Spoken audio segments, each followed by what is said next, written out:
And how did the cost of living in Australia compare to the UK in terms of, I know you got your rent paid for and lots kind of provided that maybe other GPs wouldn't, but kind of in terms of general living expenses, clothing, groceries, that kind of stuff, how did that compare to the UK?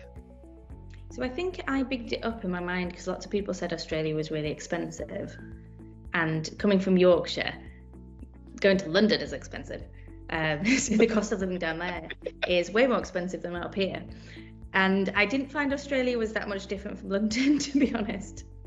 So like when we went on lots of holidays around Australia. We went to the cities, we went to rural places, and I wouldn't say it was any worse than going anywhere around Europe to a major city or to London.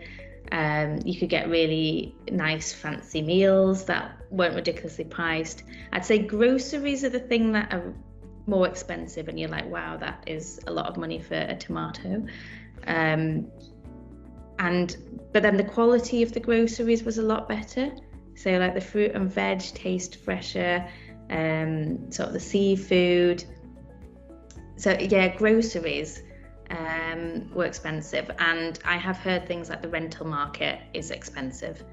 I think mainly because there isn't as many properties, so people are often waiting a long time to get accommodation, which is why if you need accommodation, looking at it early.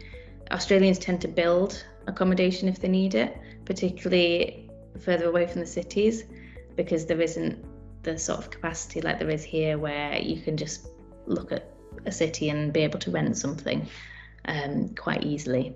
But cost of living, it didn't sort of, went on lots of holidays, ate out a lot, didn't really notice much of a difference compared to big cities in Europe.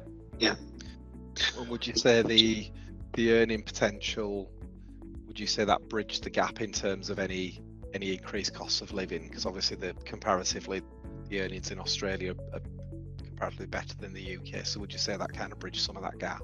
Yeah, I think it definitely did. And we came home with a good wedge to put in a house deposit.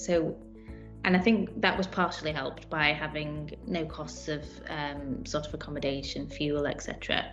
But definitely I wasn't sort of shocked, which I was expecting to be.